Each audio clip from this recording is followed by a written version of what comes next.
Hello? Hello. Kay's back. I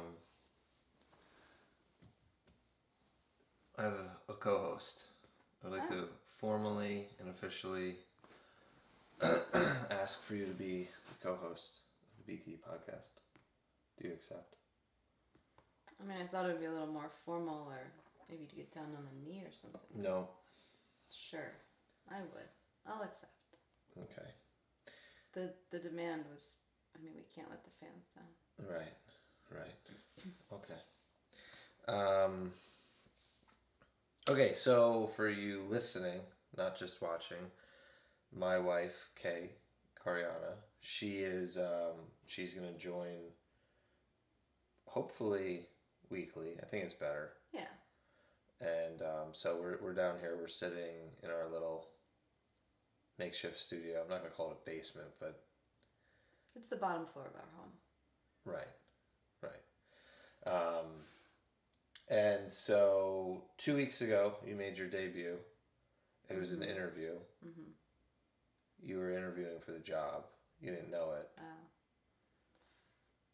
But I did well. But you did well enough.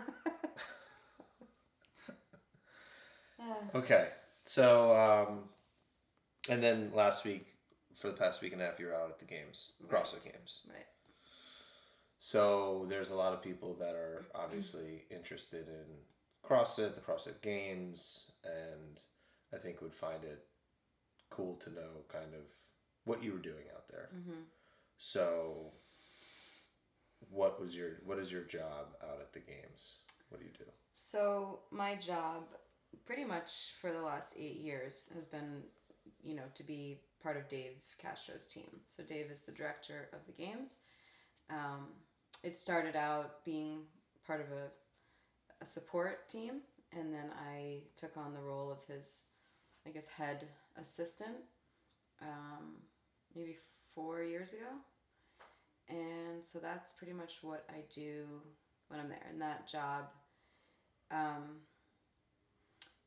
it's kind of complicated and there's a lot that goes into it, but basically there's a lot that is kind of just trying to make his job, allowing him to focus on like what he really needs to focus on and not worry about little details, or even if he needs to see somebody, having someone call so he's not stuck trying to do it all and be a one-man show. So I'm kind of his first line of support. What makes that job complicated though? It's complicated because it's not a job that you can really like identify like this is the role, these are the tasks, this is what you do. There's a lot that's maybe not intuitive isn't the right word, but a lot of it entails like just knowing Dave, or like I guess for anybody that you're working with. There's not a lot of opportunity. It's not like you can really get clarity on a lot of things. So you just sort of have to know based on experience. And then it's a fine line between knowing but not trying to project or make assumptions about things. So that can get kind of complicated to remain aware and present, but also a little bit of anticipation. Right. So there's not really like, if somebody were to take on that job, I think it would be very complicated and to like hand over the job and say like, here's what you do. Right, because you can't hand over experience. Right. Yeah. So talk to me a little bit about this year versus years past. So the past 2 years I've helped you out. Mm-hmm. Been on the team as well. Mm-hmm. This year did not. This year was also a very new year for the games, just with the whole shake up, the season, how many athletes. Like the venue stayed the same generally, but it was a new. Every year is a new year for you, but there was some bigger changes. Mm-hmm. Talk a little bit about that. Well, yeah, from the games perspective, or sort of everybody that worked this year, it was, just like the athletes were experiencing a very like moment to moment high pressure environment that was felt on the back end too, I suppose, because when you're trying to manage that, it translates as well, whether it's, all the logistics that go into it, whether it's the cuts, the communication of those, the setting up the field, announcing the workouts, keeping things, contained. There's just a different climate also. The press was an element this year that we didn't have to contend with in the past. The founder of CrossFit was a little more involved and present this year. So anytime, somebody in that position is present, it, adds an element of pressure. Sure. So there were a lot of things that, while on one hand the venue is the same, it's 3 years now at Madison. I'd gained some experience in that job after 8 years. Yeah. There was a whole new set of challenges that was new for this year. Is your job fun? Because it sounds like, actually, is your job fun? That's a tough question. I mean, it's kind of a 50-50. There are fun moments. I think, when people ask, like, oh, how was the games? We talked about this yesterday. Like, how's the games? And, on one hand, I recognize, like, a lot of people, if they took a snapshot of moments or, if they looked at people's Instagram stories, like, oh, we're riding around in a, what are those carts called? Razor, Gator. Yeah, Gators, or, oh, they're playing Knockout, or carrying around the cutout of Dave's dog, Doug. Those are like the behind the scenes, the snippets. I thought about it a lot this year. Like, there has to be a little element of fun because it is so stressful that I think that has to kind of pop up. Some of the conversations, kind of some laughs, but I think I wouldn't say the job is overall fun. Mm-hmm. And if you think it's fun, you're probably going to get distracted and lose You're not there to watch the games. Yeah, you're not there to watch the games. You're not there to really have a good time. The levity and the fun moments are there to help, make the job bearable.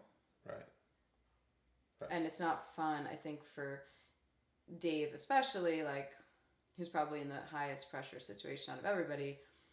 I think that stuff just helps so that he doesn't lose his mind for 10 days. Of course. Yeah. But you can't really get wrapped into, like, we're having fun. Because as soon as you think that or are just, like, on that trajectory, you're going to really mess something up. So there's some fun moments, some laughs, obviously, some like tension, pressure release kind of moments. Where do you find the enjoyment in it? Is there? The enjoyment is the satisfaction of being part of this complex team of people. I mean, it's a very small team, really, that's at the... Actually, I shouldn't say it. There's a small team that's really at the core. The people that are responsible for managing the workouts, managing the team at the field, managing the judges, all that stuff. What's really cool is there's a huge team of volunteers. Yeah. They rehearse. They were on the floor the other night with their shoes off, so they didn't dirty up the floor, all the volunteers, rehearsing the equipment change out. Yeah. So, like... But who leads that? Is that a rogue thing? That is a CrossFit thing. So there's a person that's in charge of the, for example, Coliseum volunteers. Okay. There's a person in charge of the Northfield volunteers, equipment, event stuff. So, that being said, it's a team of people. The enjoyment is more of like a pride or satisfaction in having the event go well. Creating a great experience for people. You can't miss seeing all the spectators. Mm-hmm. They're very much there, present all the time, and cultivating a successful event. And I think that's where a lot of hardworking people, and the enjoyment is definitely in the being part of a successful experience for people. It's worth more. Yeah. Versus fun being like kind of... Yeah, it's not for us. It's not for you to go. It's a job. You're there to work so that other people can have fun. So how was this year, in your experience from the past years? I know it's a high stress job, and I know you won't probably give it the mention or the amount of stress and pressure. And anybody that's in the know knows your job is. Yeah, let's just say that people basically say, like, we don't want your job. Right. And I think Dave would, like, if Dave was sitting here, he would probably laugh. I mean, yeah, like, whoever it is, if you have the boss of your company, like, it's nice to get a little, like, space from that person. I'm really, like, never, except at night when everybody's sleeping, and even then you're kind of on in case something happens. There isn't that space, so you're sort of always on. You're always on, yeah. And it's wildly unpredictable. Yes. So one of the things, Justin Berg, who's like the assistant director of the games, said at one of the press conferences that I thought was like a really great point that people probably don't think about is, in traditional sports, a basketball game, a football game, well, sure, you might not know, like, and we know I don't know much about sports. Football, like, it might go far longer. There's, like, overtime, right? There can be, yeah. But for the most part, like, you know that sport. It's going to start at this time. You know the environment. It's not like it changes. Like, no, this game, if you have to throw the ball backwards. Yeah. While at the CrossFit Games, we had 12 events, all different, all changing, all new. And I think that is a lot to manage. I mean, and it's a small team, relatively speaking. So, as a event, I think it is certainly a challenge. Yeah. And that leads to that unpredictability. I mean, there's just a lot. Like, you haven't, like, well, we did the sprint. All right, we know how that's going to go. Everything you're doing is for the first time. Right. So, how would you rate your year this year? Yeah, I definitely had a noticeable shift. One of the things I struggle with is, well, two things. One is awareness. That's something I've been working on. And by that I mean, I guess it's very closely tied to being present. And I think that's such a catchphrase, like, be present. But what I mean by that is, like, not projecting. Right. So the projection is something I think I've recently been more aware of and realizing how that ties into awareness. So as far as it relates to a job, and it was like a pretty big realization that I had out there. In years past, projecting or, like, trying to anticipate things all the time, and good intentions, like, so I want to do a good job. Yeah. What ended up happening was I was really frantic, stressed. I'm already thinking about what's ahead, not what I'm doing, and that results in everything from silly things like, where did I put the keys to the gator or the car, or to which could be a problem, right? To bigger things, like really making some. I mean, I know there's you're out there on a field. Dave needs something. I mean, it could result, and this has, I'm sure, happened. I mean, there's actually, like, camera people or people that mess this up, like, literally, like, going across the field where you maybe shouldn't, or running into an athlete, or, I mean, there was those things, like, if you're not aware, there's a lot happening. Yeah. And it could be bad. Sure. So this year, I really felt that change, and, like, kind of slowing things down. We talk about the Matrix a lot, and it was like that moment where the bullets are coming at him, and like, he kind of sees them. Like, I definitely felt and was aware of, like, okay, I'm not frantic. Let me take that extra second. Okay, this is where I am. This is what I'm doing. And not trying to mind read, anticipate, because it's not always the same.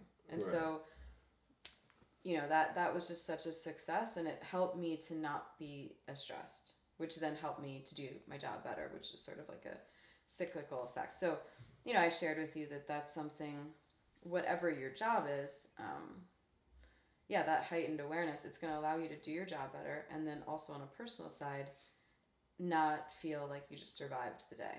And that was huge for me this year.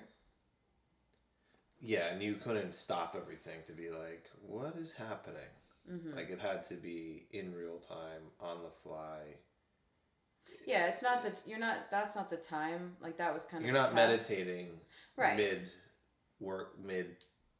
whatever time, sprint event, whatever it might be, to improve your awareness. Sure, this was like just, it's kind of like doing the work to train for something, and then it's the event. Mm-hmm. That's not the time that you're going to get better at muscle ups. Right. That work had to be done well before that. So it was really like an awesome kind of test or environment that tested all that work I had done, which was really, really great. And for the most part then, you know, I would say the improvement in my stress level, how I did, you know, how I executed my job, all of that was like, I mean, it was huge, the improvement. 80% improvement, I'd say. Okay. Yeah. What did you do? People are going to want to know, what did you do to get to there? So you said, hey, during tests, during game day, during whatever, I improved by 80%. Right. What did... Yeah, I mean, and again, like, it's kind of, it's not a plug. I mean, it's a reflection of like how well it works, and what we talk about, and why I think you created the practice is like practicing those focus points, and I think it's like, you know, I think one of the, you know, obviously I did the practice, that was big.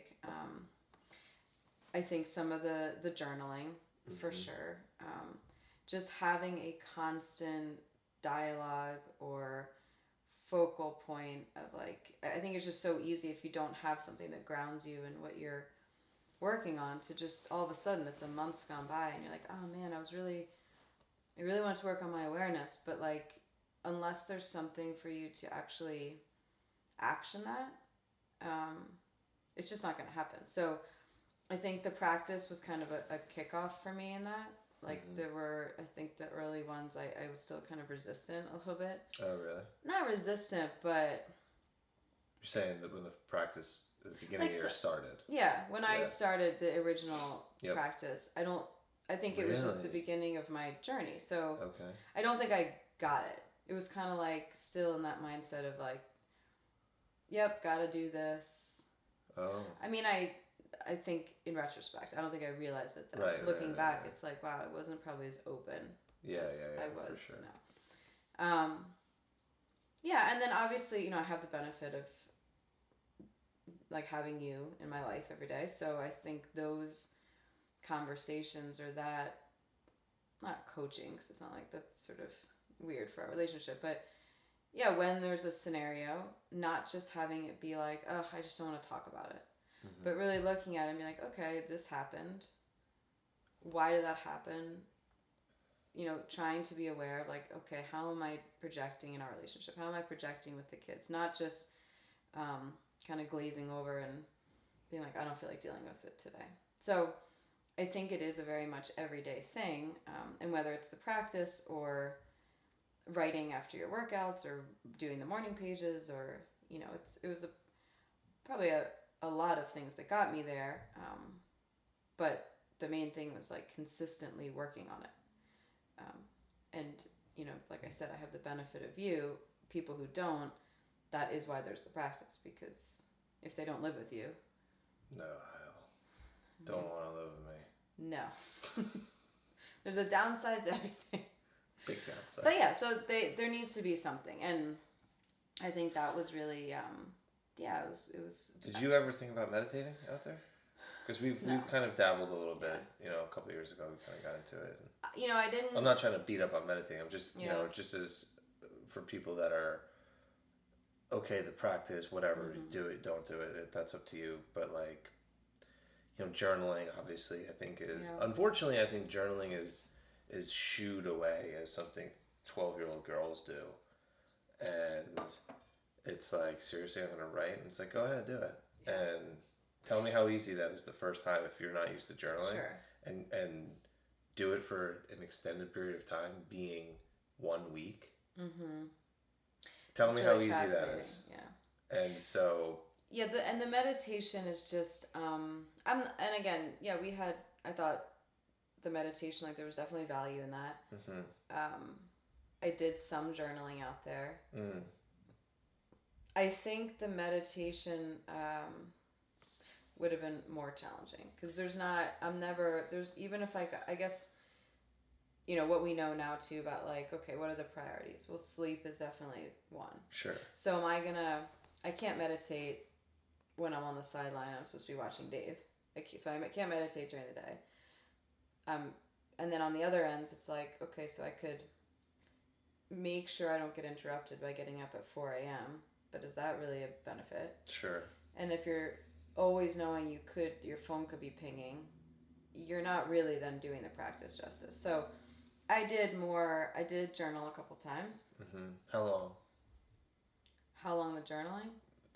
Minutes. It was just like, I have some time, I'm going to journal. Just, I think the act of, like, because I do think it slows you down and it has a chance to just have that, like, little conversation with yourself. Yeah. I did try to move, and and that was a definite change for me. Is like last year, it was like, I can't get, like, some awesome workout in, whatever that means. So forget it. And last year, I do think our days were longer, so the sleep was less. But this year it was like a different perspective. Also, based on what we've worked on with moving. Right. Like, not, one morning I did 100 burpees, not for time. Yeah. Like, just more so having that time with myself, doing the breathing. Right. Kind of just moving for one, like, just to move my body because I was just standing all day or walking. Right. But also just to move to get fitter. Right. Because you're training for a half Ironman next month. In 1 month. And, you rode the bike a couple times, but, like, you weren't improving your fitness level. No. Right. But the movement was more of a time, like, that I could, like, practice that being present, like breathing, moving. Yeah. You have thoughts that come and go. So that was kind of, that was probably the closest to a meditative practice, you know what I mean, that I Sure. have. Yeah. So, yeah. So it was definitely a success in terms of I didn't come home feeling, like, destroyed. Right. Emotionally. I mean, there's been some years that I was definitely emotionally wrecked. Yeah. Yes. Okay. We'll leave it at that. Yeah, right. That's good. What were some observations from your perspective, from your unique perspective, also, and obviously I'm not asking you to divulge anything that's like sensitive or I respect that confidentiality, but what were some things that you noticed kind of as it pertains to maybe either mindset or performance or kind of the things that between the years is kind of about at the highest level of the sport of, let's say, fitness? What were some observations you had? Yeah, I mean, it was really interesting. Obviously, my perspective, I get to be very, I wouldn't say like up close and personal with the athletes, but you're in their space a lot, in the warm-up area, on the sideline. Sometimes in conversations that they're having with the judge or Dave or whatever. And this year was definitely a very different feeling. The cuts, I think, took, from a mindset place, like, really took those athletes to a new space. I love the cuts. The cuts. And I think what's interesting is the cuts, but also the unknown workouts. Like one wouldn't have, if there were cuts but they knew all the workouts, sure, that wouldn't have been as challenging. If they knew they didn't know the workouts but there weren't cuts, again, okay, that's not as challenging. The fact that there were both, it made it very much like an ultimate test, and not just a test of your fitness, because I think anybody can go out and go hard for one workout. Yeah. But the pressure of knowing, like, kind of not just being cut once, but the length of time and expanding that over the weekend, I think people just, that broke them. Yeah, I love it. And I think they're not as accustomed to, we see in the games every year, and we talk about this, and your point was like, brand new people, this is their first year of the games, they kind of don't know anything. They're just experiencing it all. And so the first year is kind of like they don't, maybe it's less pressure. Then the super seasoned athletes know that they know the deal. They've kind of been through the full weekend. And that goes in terms of fueling. That's probably the draining emotional side of it. The people in the middle are kind of like, I feel like they're the ones that really struggle. Well, they know enough to know now. Like the first year, the rookie doesn't know anything. Right. So it's just like, this is awesome. No pressure. Nobody's looking. No one really cares that you're there. Like also, not no one cares, but like there's your beginner's luck is a thing that is generally known, and it's because of that. Like, and it's just, they're just there to have fun and enjoy it, whatever. Yeah. So I think, so that was kind of, I think that every year there's that element as it is. But this year, I mean, I think people were really like kind of hanging their hats on like, it's just not fair. There was such a focus on like, this isn't fair, and like, and it's like, well, what's fair? I mean, the anticipation is you've been training hard. This is and really it was kind of cool because now with all the sanctionals and stuff, like, this is the CrossFit Games. This is supposed to be the pinnacle of all those things. Right. So it should be higher pressure. You should be prepared. And I think, now that CrossFit is kind of an established sport, and these athletes are kind of popular, and there's the followers. I think there was just such a disconnect with many of them, and Dave made this point in a press conference that like, this isn't a popularity contest about how many Instagram followers you have. This is like a test. Everything there is a test, not a workout, a test. So I think people going into that disillusioned about, like, Matt Frazier, Tia Claire Toomey had no problem. Right. One of the reasons is they're very clear on why they're there and what they're doing. And while they're also always appreciative of their support and they talk about that, they're not confused as to what they're doing. Their main priority is to train to win the CrossFit to Games. Win though. But that's the thing, to win. Not to finish with the most points. Right. And have other people make mistakes. Like, you're there to win. Right. And that was one of the things with the cuts that I loved, that the cut on Saturday morning was after the sprint. We talked about this. Yeah. And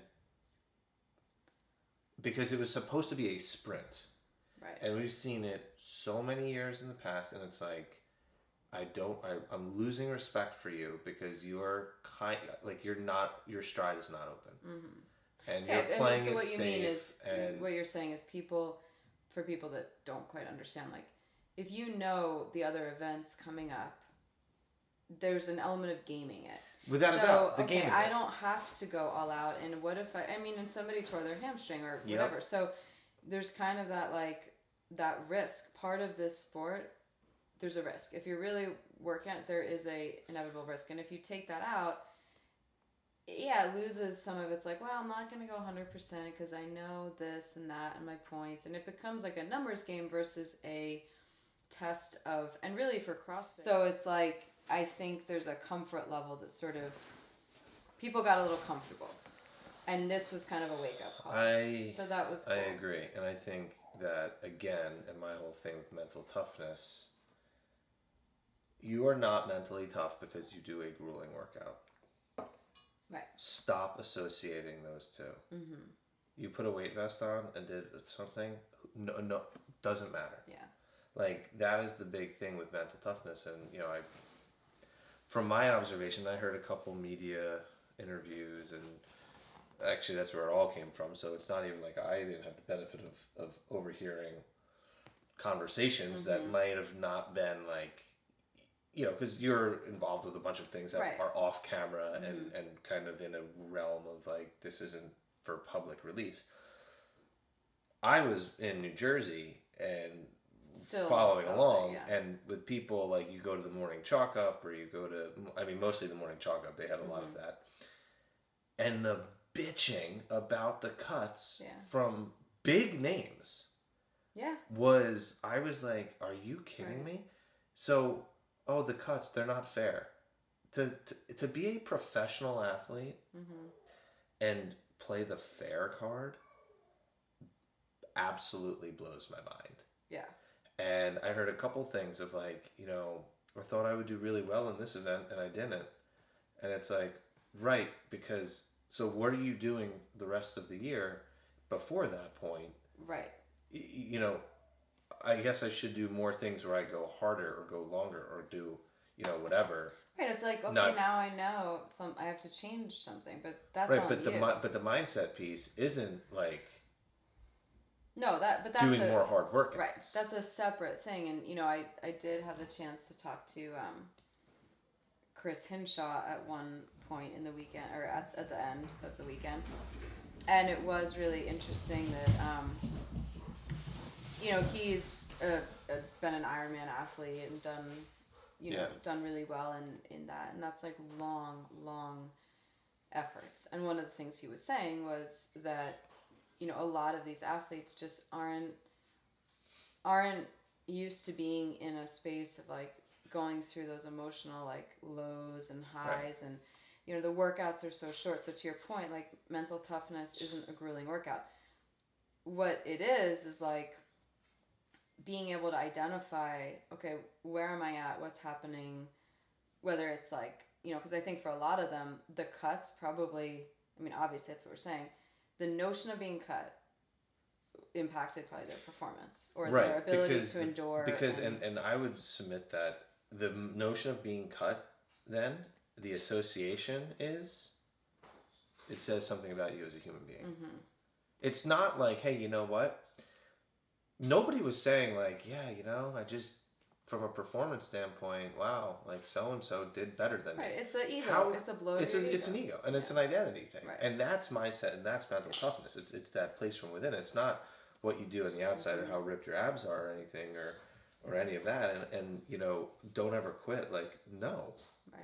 You know, don't ever quit. Like, of course, I'm not going to condone quitting, but that's a big thing with mental toughness where people are like, yeah, you just don't quit. You just tell that voice to shut up. Like, you're wrong. Mm-hmm. You're absolutely wrong. You have to have a conversation with it. Right. And, you know, and I was telling you about this, but like, I get it. The military is not always applicable to, you know, sports and training and life and stuff.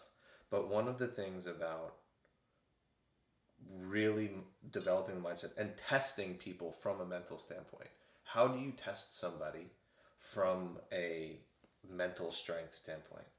Well, you don't tell them anything, right. and you let them know that the risk is very real. It's unescapable for many, and you let them see. So in Special Forces selection, you would have, there's probably 400 to 500 people there that started day one, right? Maybe high threes, but a lot of people, right? A lot of people. Every day, like multiple times a day, you stand in a giant formation, a big old people box, and the cadre just call out numbers. Right. So you wear white tape. You don't wear name tags or anything like that. You don't wear rank. You're just a number. Yeah, and I was actually number 13. Okay. So like lucky number 13. Well, I tell you what, we were out at Lamb Ave, and the what's it called? and hi Riley, you want to go back upstairs? Go upstairs. And the guy, the commander in charge of it was like, "Where's 13?" And he's like, "You're not gonna make it." And I was like, "Oh no." And I'm like, "Okay, this is good." But what's funny about that too is like someone else would probably let the fact that they were number 13 without a doubt ruin, like, for sure. And that's what he was doing. And like honestly, 13. Like he's not there to be nice to me. His job is to make sure that the best people get selected. Yeah.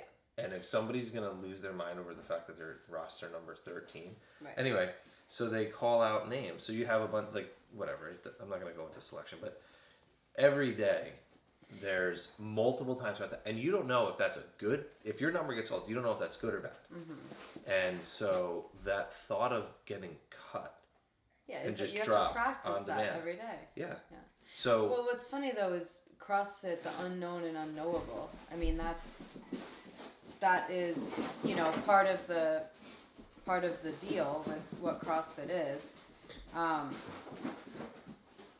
And all of a sudden, though, like we talk about this in the gym, people like to get their bar. They stand in the same spot. They want to know the workouts for the week. And so for the average person, Hold on a second. Hey. Where's the... I know. Come on. Upstairs. Can you take them or... Yeah, they keep barreling downstairs. No. You have a job. Go on. Upstairs. Hold on, dog break. Upstairs.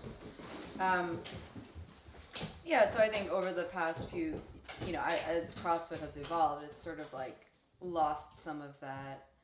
And from a average recreational athlete, it's like, okay, is it really a big deal? No. But a lot of the games are these, I mean, there's very little probably of that.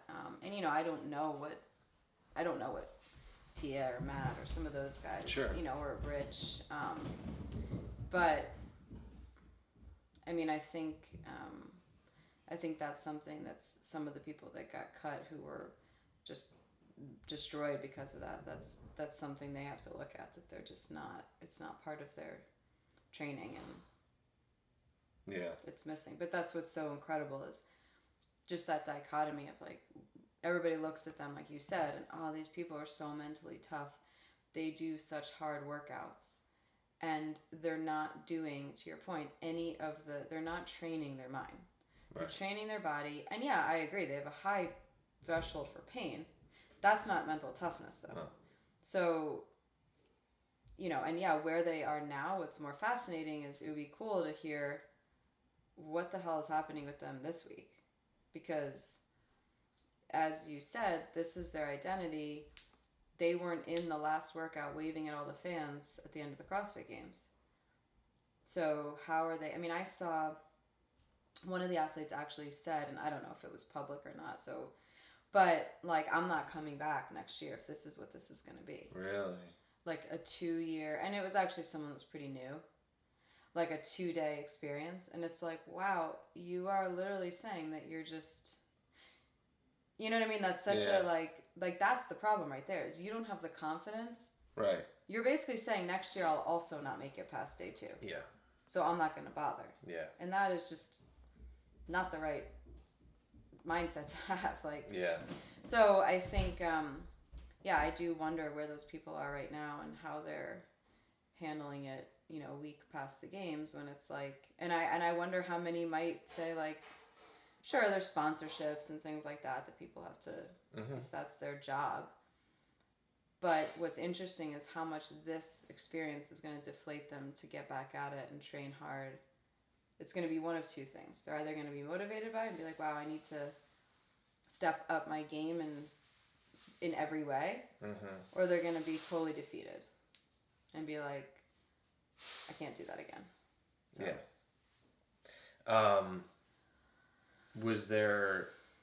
What about some athletes or some examples of people that you thought like really had displayed a good degree of mental toughness or mindset, or kind of had were positive? Because we're kind of saying like, hey, a bunch of, and I would say like for for a lot. Now there was 150 athletes. Mm-hmm.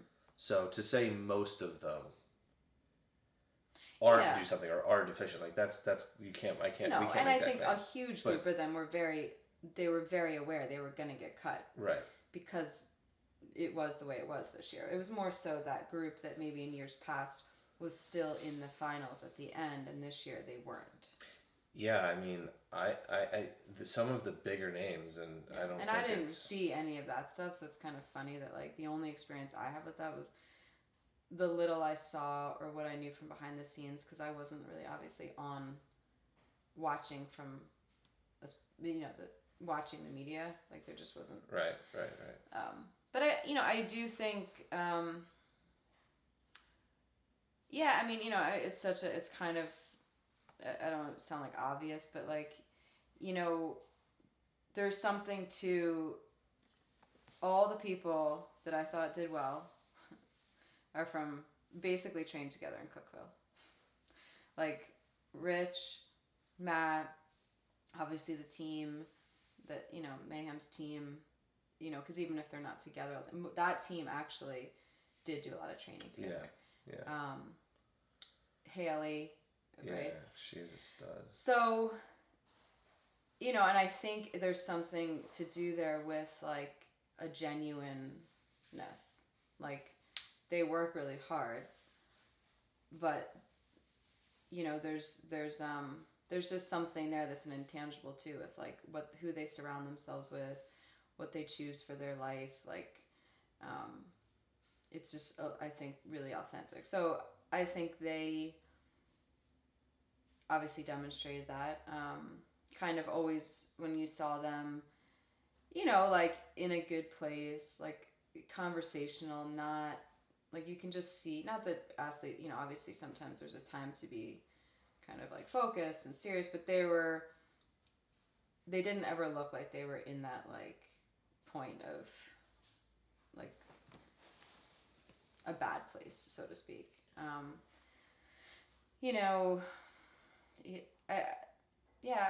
not really sure.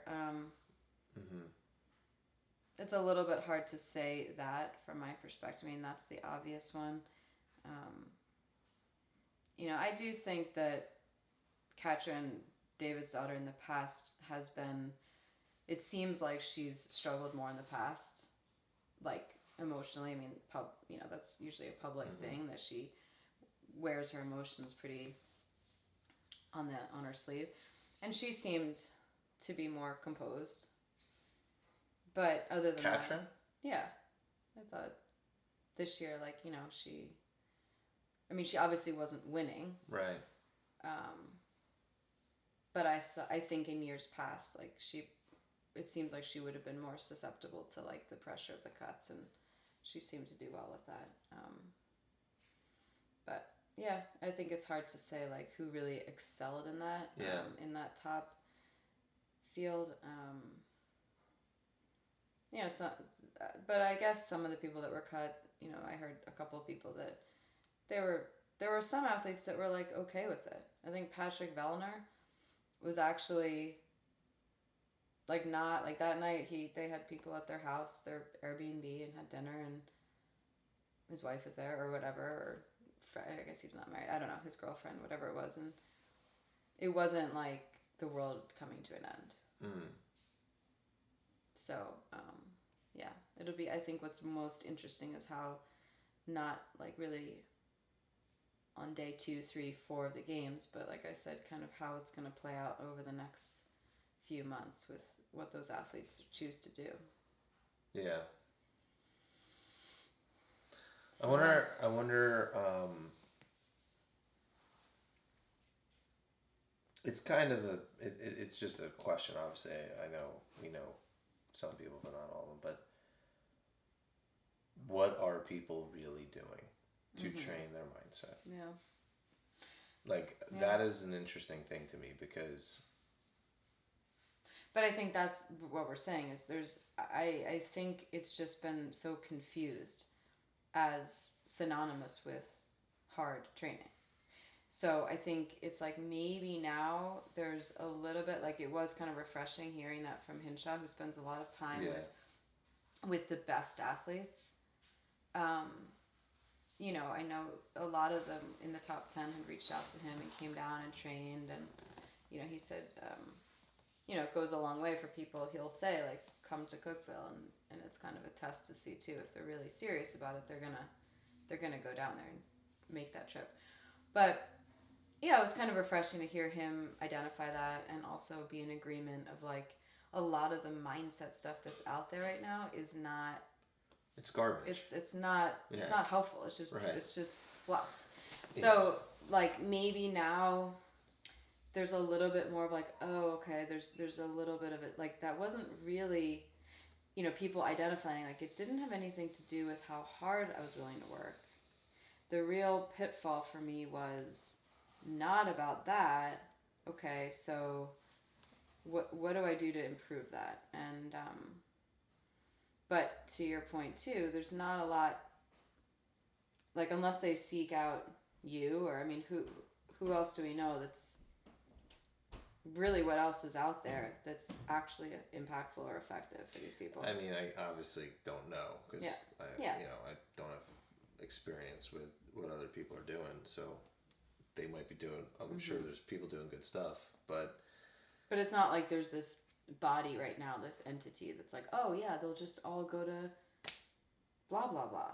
Right. So it is a even though the mindset stuff is so noisy right now, there's actually nobody, you know, those athletes, like, they want things, they also need something that's very effective, efficient. I just think and that works. I just think that there's, and I get it, the, like, you know, putting out posts and motivation and all of that, and, like, I understand that everyone does it and it's part of it, but it is bullshit. Yeah.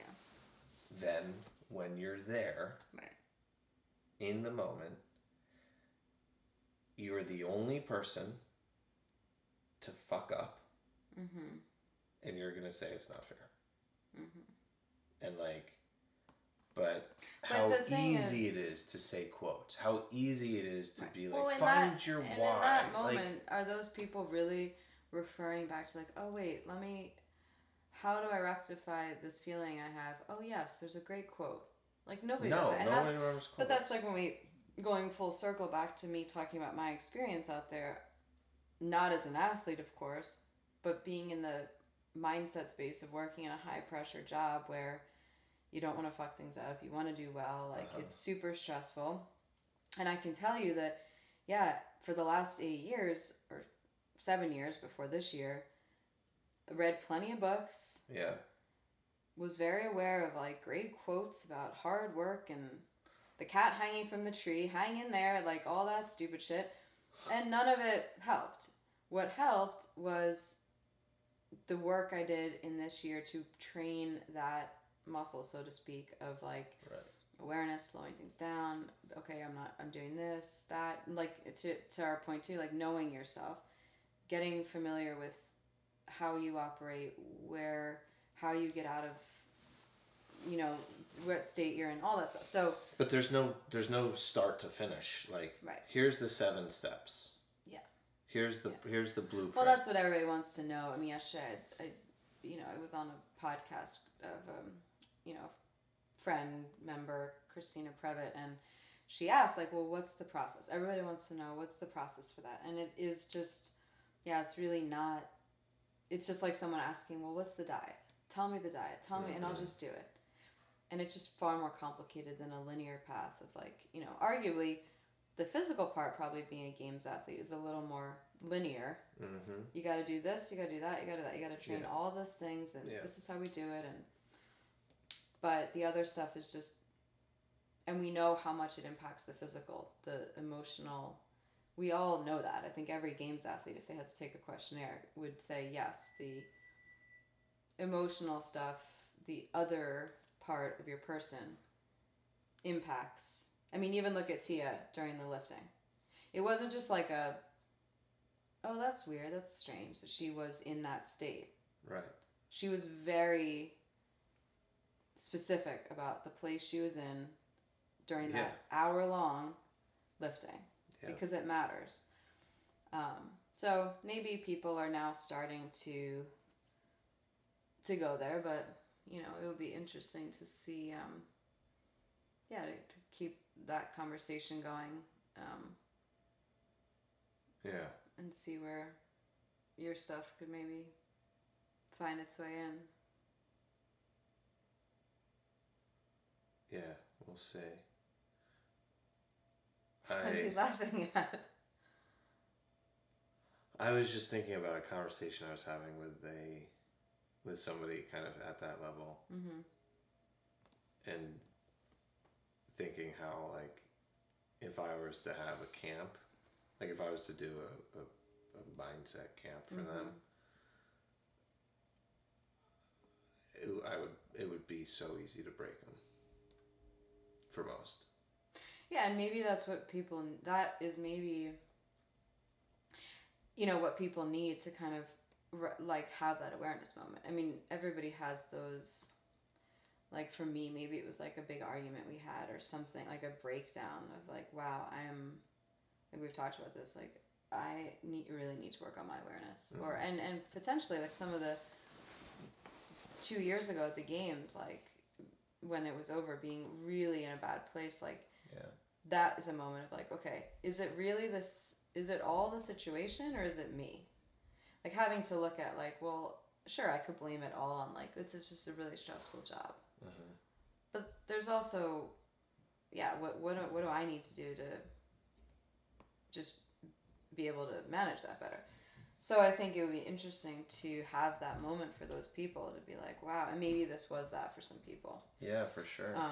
But it is sort of frustrating, and I'll just say it because you probably won't. Yeah, because you don't have 50,000 Instagram followers. If some Joe Schmo who is more popular decided to saw this as an opportunity, and they're going to do a mindset camp, but it's going to be a shitty one. People will sign up, athletes will go, and because it's like, okay, and that would be great because they're looking to improve, and it'll be like this lost opportunity because it's probably not going to be what they need, and then it's like, well, that didn't really work, and then it's kind of like back to square one. And I did do a lot of writing on the way back on the plane, and I mean, it is frustrating to be held back because of not having Instagram followers, and there is something special and unique, and like it's just like, for lack of a better word, just like Rich Froning has a gift, Matt Fraser has a gift. They work really hard at it, right? But they are gifted individuals as it relates to their sport. In the same way, I think you have a gift for what this is, the introspection, the thoughts, like some of the focus things that come up in the practice, like who really like thinks of that and thinks of a way to execute that and combine this and that, and it's a system that does work.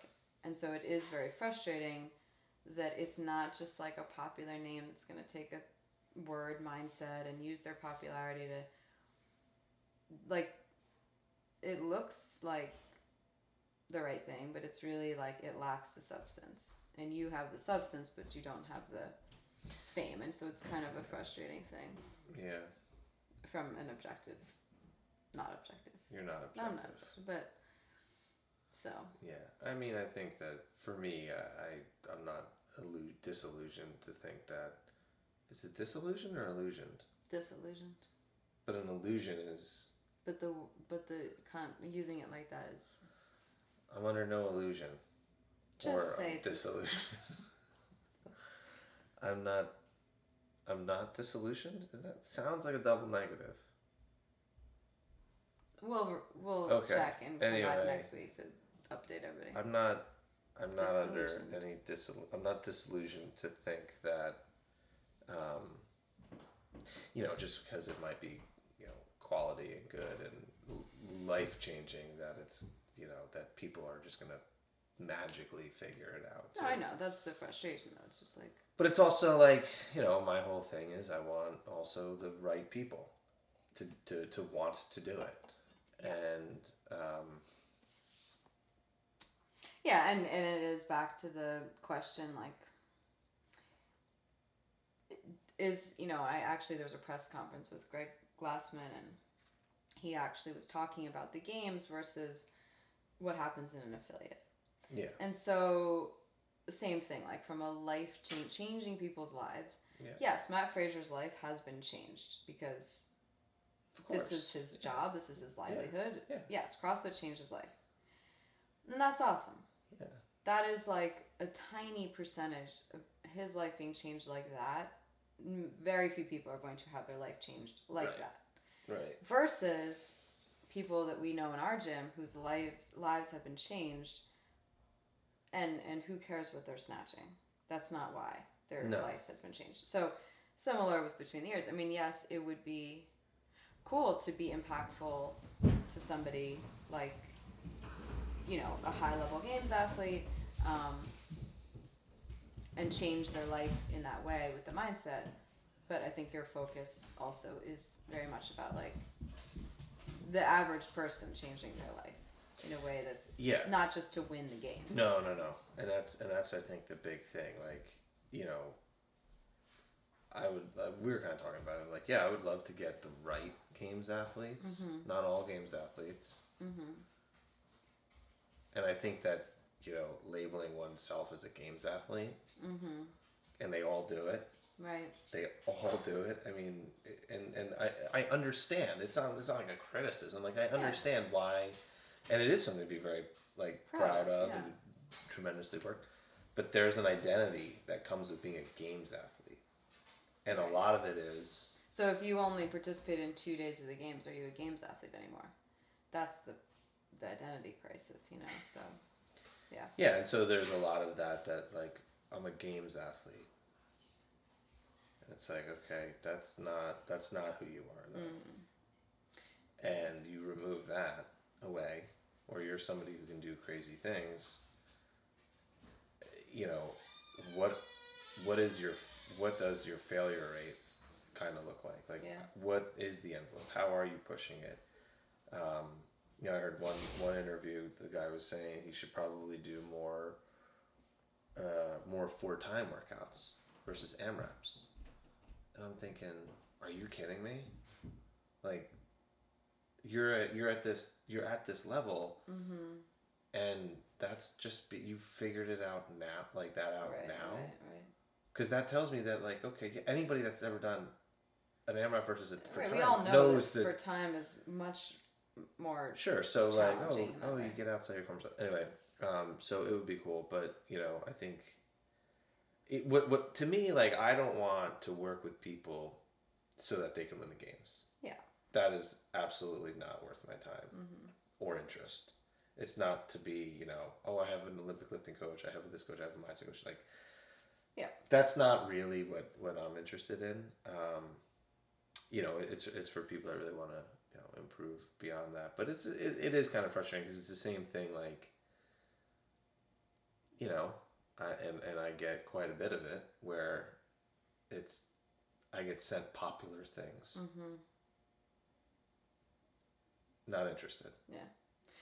Like, but I think interested. And maybe it's a conversation for another day, but I think in terms of integrity, like, what's funny is I told you I ran into a guy at the baggage claim.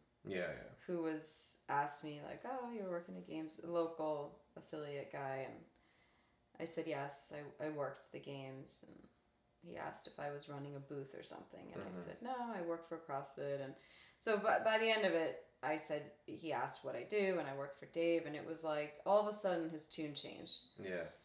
And so similarly, like, neither of us, I'm not going to, I had a couple stories or whatever. I would never put out there, like, on a face, like, and here I go, and people in our gym know maybe that I'm Dave's assistant. I mean, if they know some of them. But, yeah, it's just a different approach, like, and maybe if I did that 8 years ago, maybe my trajectory would be different. But it's kind of the same thing. Like, that's not really what. When you really tie back to like what's the point of it all? What's the purpose of it all? It's not for fame. It's not for any of that. It's really to be a contributor to somebody else's process of changing their life, and like that's the big thing. You're not the Pope throwing holy water on people, doing this bestowing upon people this miracle type thing. And I think for me, at least, when I look at that and I say, okay, like that's what I want to do with Between the Ears. I want to continue to serve. There are these demographics that I do want to help and be involved in. Right. Normal people, veterans. Then there's specialized, games or C-level people or whatever. And when that's the intent and when that's the mission, and when you get back to it and be like, okay, this is what I want to do, then there is no measurement beyond one that really matters. Because then it's like, well, have people's lives change? Yes. Will they continue to? Yes. So maybe the rate or the growth or the volume isn't at whatever publicity or fame thing, but that doesn't mean that the people who have, and so that's kind of cool. But anyway, so we're coming up on like an hour, so that's any parting thoughts from the games, from your experience? What's next? No. What do you? Well, no. No. I mean, it's certainly, I've now, like you said, 4 weeks to train. Yeah. It definitely is interesting, as we said, like the different subjects of like awareness. Like, so that was like with my job but being out there, taking a week off, not really, dabbling in some of the stuff I was training to do, but we talked about it this morning, like just also having awareness and not projecting as I have done in the past with my own athletic endeavors, and kind of taking that same topic of mindset forward for myself in this triathlon. So what is mindset gonna? Because he said it a bunch, but like, and I've previous podcasts talked about it. For me, I just like where I see it is like these two different spheres. So not allowing, like having a clear distinction of like what the physical capacity is and my mental capacity. So for example, the training for this triathlon, in the past, I would probably be in a really stressed state right now, telling myself that if I don't do these things, that the result on the day of this race will be X, Y, or Z. And a lot of anxiety and doubt and projection and not enjoying any of the training. But kind of the difference then being able to say like, okay, knowing myself from a physical perspective, and probably similar, like I said, to the games athletes, like, okay, there's the physical work that like I'm capable of. Yeah. And it's not outside of my realm, this event. So having the other, who I am, how I think, where I'm at, contribute to having a positive experience versus taking away. And so today is today, and swam and did that, and it was a good experience, and it doesn't mean X, Y, Z for September 8th. So I guess that's kind of the next, thing coming up for me to continue to work towards, and I guess we'll see if next year is year 9 of working the games. TBD, not TDC, TBD. But yeah, it was a really great experience for myself, like kind of a cool test. Yeah, that's cool. That's good to hear. And like looking at those tests as like a positive, like, cool, this is an opportunity. I think that's been the shift. Is like, I want to learn and I want an opportunity to put this stuff to practice versus looking at them as like, oh my God, like I just want that over with. Yeah. And that's a big difference. Yeah. Yeah, and I mean, we really didn't talk much. No, we had some texts, and the talking is just not valuable at that point. It's little snippets, and but even in form of text, like there was not much. Sure. Very little exchange. It's like, you're in the deep end, girl. You gotta swim or not. Yeah, and back to your, I listened to your support podcast out there, and I thought that was like very appropriate. And it's like you have been there for a couple of years, and I don't know that. I mean, I hadn't done the work at that point either. Sure, that's true.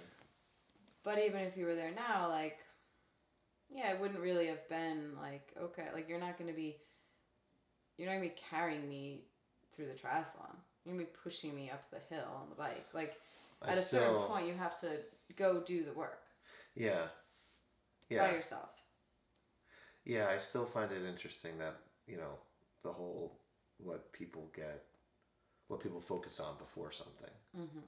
So, like for example, the triathlon you're doing, or half Ironman, triathlon, whatever.